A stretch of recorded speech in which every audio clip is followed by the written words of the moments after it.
آتی ہیں وحی جلی کو ہم وحی مطلوع بھی کہتے ہیں. مطلوع تلاوت سے مفعول بنا، جس کی ہم تلاوت کرتے ہیں یہ وحی جلی ہے قرآن. یہ سارا کا سارا فرشتے کے ذریعے سے آیا، یہ الہامی نہیں ہے. یہ تو کسی نے لکھا تھا نا کہ ہندوستان کی دو کتابیں الہامی ہیں، ایک وید اور دوسرے دیوان غالب.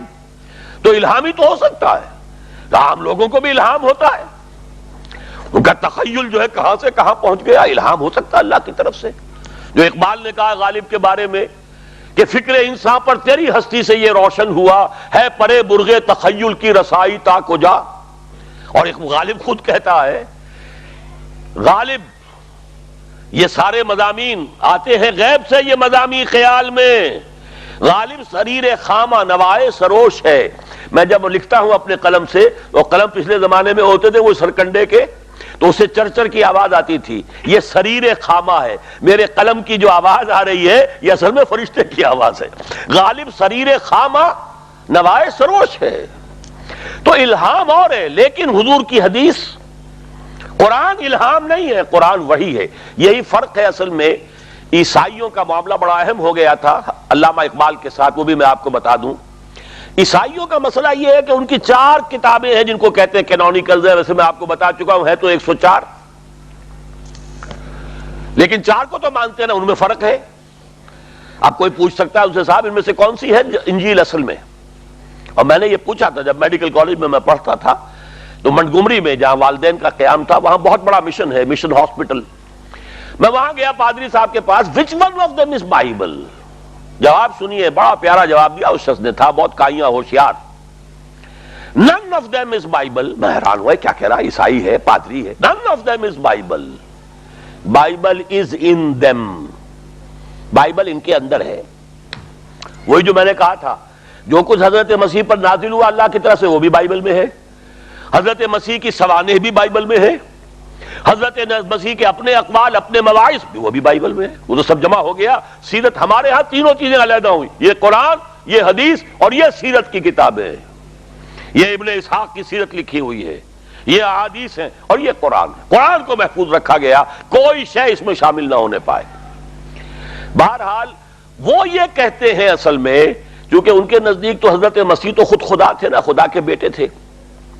اپوسلز کہتے ہیں وہ ان کے حواریین کو، وہ تھے رسول، وہ رسول کہتے ہیں انہیں. یوحنا رسول، متی رسول، یہ رسول ہے. اصل میں تو خدا ہے مسیح تو، لہذا رسول یہ ہے. اور رسولوں کو انسپیریشن ہوتی ہے، وربل ریولیشن کے وہ قائل نہیں ہیں. ایک ہے لفظی، ہم جسے وحی کہتے ہیں وہ لفظی ہے، وربل ہے. وہی الفاظ چونکہ تو ہے جو اللہ نے بھیجے ہیں محمد کو، اور وہی ہے جو قرآن کے اندر محفوظ ہے. انسپیریشن اسے کہتے ہیں کہ کوئی خیال آپ کے دل میں آ گیا، وہی خفی جس کی میں نے وضاحت کی ہے، آپ نے اپنے الفاظ میں اس کو ادا کیا، یہ انسپیریشن ہے. وہ ریولیشن کے قائل ہے ہی نہیں، وہ صرف انسپیریشن کے قائل ہیں. تو ڈاکٹر یوئنگ ہوتے تھے ایف سی کالج لاہور کے پرنسپل علامہ اقبال کے زمانے میں. کسی ایک دعوت میں جمع تھے، ڈاکٹر یوئنگ دانا انسان بھی وربل ریولیشن کا قائل ہے، لفظی وحی کا قائل ہے. آپ جیسا آدمی، پڑھا لکھا آدمی. علامہ اقبال کا جواب سنیے، جی میں قائل ہوں اور میرا تو تجربہ ہے.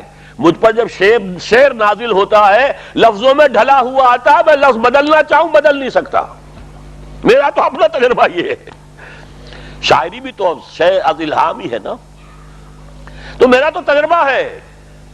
اس لیے کہ اقبال کی شاعری کے بارے میں سب کو معلوم ہے، فرمائشی شاعری کبھی کی نہیں. یہ صحرا لکھ دیجئے اور یہ فلاں لکھ دیجئے اور یہ کوئی پیدائش کا لکھ دیجئے، کوئی کسی کا قصیدہ، یہ شاعری تو وہ تو ایک طوفان آتا تھا جب آتا تھا، اس کو آورد ہے ہی نہیں، آمد ہی آمد ہے. وہ تو در حقیقت جو ہے واقعتاً الہامی شاعری ہے علامہ اقبال کی، سوائے ابتدائی جو ہے 4-5 سال 1905 تک کی شاعری جو ہے وہ تو گل و بلبل اور فقر اور فراق اور ہجر اور وصال کی داستانیں ہیں اس میں تو. لیکن یہ کہ 1905 میں جا کر اقبال مسلمان ہوا ہے، یورپ جا کر مسلمان کو مسلمان کر دیا تہذیب مغرب نے.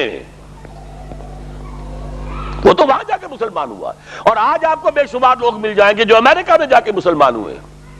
یہاں تھے تو نہ نمازیں پڑھتے تھے، نہ روزے سے سروکار تھا، نہ داڑھی تھی کچھ، اور وہاں جا کر آپ دیکھیے داڑیاں رکھی ہوئی ہیں، نمازیں پڑھ رہے ہیں اور وہاں کی ریلیجیس ایکٹیویٹیز کے اندر حصہ لے رہے ہیں۔ ایک ریئیکشن ہوتا ہے، اس ریئیکشن کا طرز عمل یہ ہوتا ہے۔ اقبال جب گیا ہے اور میں اس آگ میں ڈالا گیا ہوں مثل خلیل، یہ مغربی تہذیب کا آتش کدا ہے جس میں مجھے اللہ نے ڈال دیا، جیسے حضرت ابراہیم کو آگ میں ڈالا گیا تھا۔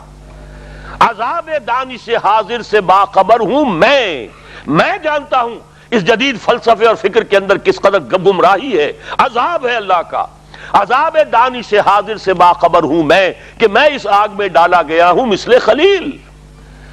اس آگ میں سے نکل